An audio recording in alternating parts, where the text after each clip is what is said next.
प्रशांत की car school के gate के पास पहुंचे। प्रशांत गाड़ी से उतरने से पहले अपना बैग और बोतल संभाल रहा था।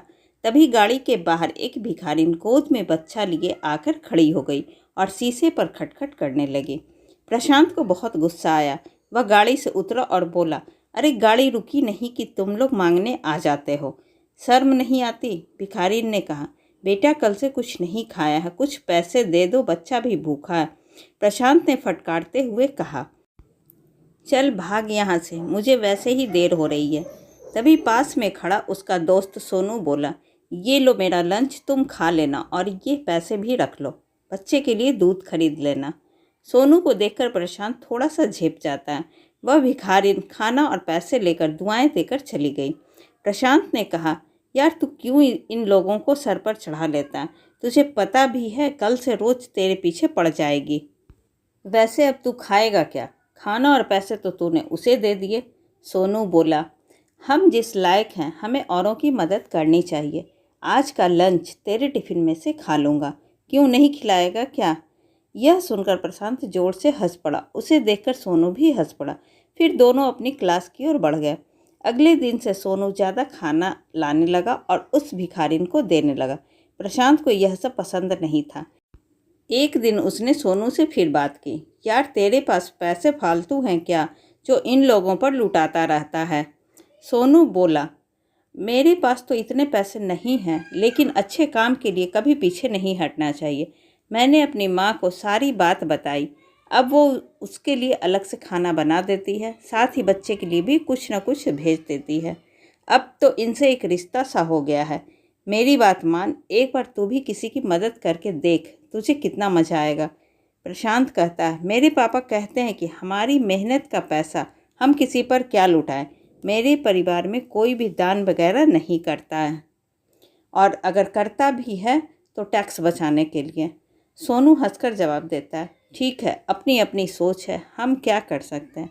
इस पर प्रशांत बोलता है, देख ये भिखारी ऐसे ही रहेंगे और तुझे भी लूट लूट कर भिखारी बना देंगे।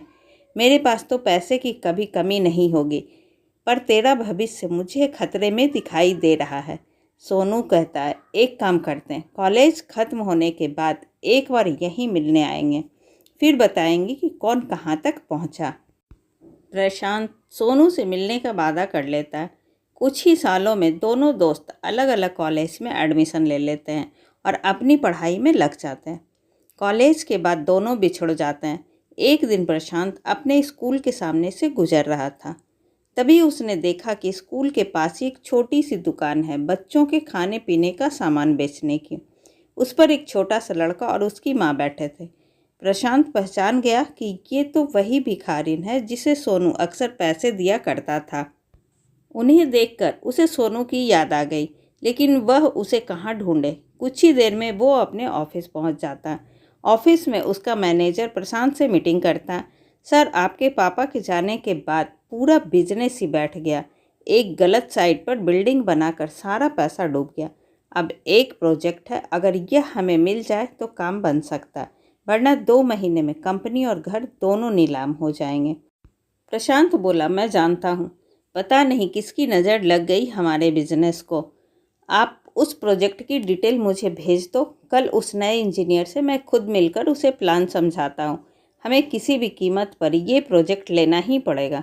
अगले दिन प्रशांत जल्दी से तैयार होकर प्रोजेक्ट की फाइल लेकर सरकारी दफ्तर में पहुँच जाता है।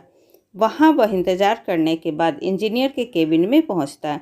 प्रशांत बोलता है, सर ये प्रोजेक्ट रिपोर्ट देखिए, हमसे अच्छी बिल्डिंग कोई नहीं बना सकता, एक बार देख तो लीजिए सर। तभी वह गौर से देखता है, यह तो उसका दोस्त सोनू था। उसे देखकर प्रशांत बहुत खुश होता है। सोनू भी सीट से उठकर उससे गले मिलता। प्रशांत कहता, अब तो मुझे कोई चिंता नहीं है, तू है तो मेरा सारा काम हो जाएगा। यह सुनकर सोनू कहता, प्रशांत ये प्रोजेक्ट मैं तेरी कंपनी को नहीं दे सकता हूँ। तेरी कंपनी ने जो बेईमानी से गलत जगह बिल्डिंग बनाई, उससे तुम्हारी रेपुटेशन खराब हो चुकी है। मैं तो क्या, इस शहर में तुम्हें कोई भी प्रोजेक्ट नहीं मिलेगा। यह सुनकर प्रशांत सोनू के पैर पकड़ लेता है। यार ऐसा मत बोल, मैं सड़क पर आ जाऊंगा। तुझे देखकर मुझे एक उम्मीद बंधी है, अगर ये प्रोजेक्ट ना मिला तो मैं बर्बाद हो जाऊंगा। सोनू प्रशांत से कहता है, चल मेरे साथ। वह प्रशांत को लेकर उसी स्कूल के सामने पहुंच जाता है।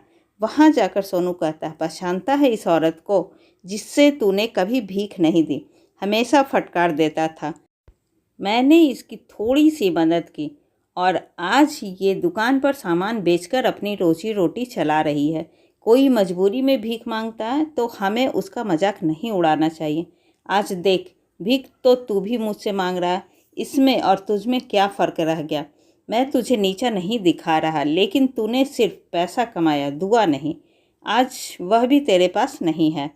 जिस पैसे पर तू घमंड कर रहा था, आज उसी ने तुझे बर्बाद कर दिया।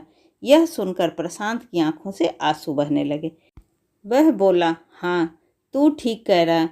मेरे परिवार ने कभी किसी की मदद नहीं की, यही शिक्षा उन्होंने मुझे दी। सोनू प्रशांत को लेकर उसी दुकान पर पहुंच जाता है। वह औरत उन्हें देखकर उनके पास आ जाती है। भैया आप आइए, बैठिए, मैं अभी आपके लिए कुछ लाती हूँ। सोनू बोला, नहीं माँ जी, मैं तो बस आपसे मिलने आया था, कोई परेशानी तो नहीं है। वह औरत बोली, भैया आपके कारण हम भिखारी की जिल्लत से बाहर निकल आए हैं। मेरा बेटा अब स्कूल जाता है, यहीं पास में हमने एक कमरा किराए पर ले लिया है। मैं अपने बेटे को पढ़ाकर आपके जैसा अफसर बनाना चाहती हूँ। पूरी ज़िंदगी भी लगी रहूँ तो आपका एहसान नहीं चुका सकती। उनसे मिलकर प्रशांत को भी अच्छा लगा। वहाँ से कुछ दूर जाकर वह बोला, सोनू, अब मैं किसी से भीख नहीं मांगूंगा, नए सिरे से शुरुआत करूँगा, ईमानदारी से, और अपनी कमाई का कुछ हिस्सा दान जरूर करूँगा। सोनू बोला, अगर तू सच्चाई और ईमानदारी से काम करे तो ये प्रोजेक्ट मैं तुझे दिलवा सकता हूँ। प्रशांत अपने दोस्त के गले लगकर रोने लगता है। इन आंसुओं में उसका घमंड भी बह गया था। ऐसी ही अच्छी, मज़ेदार और ज्ञानवर्धक कहानी सुनने के लिए प्लीज़ आप मेरे चैनल को सब्सक्राइब ज़रूर करें। तब तक के लिए बाय बाय।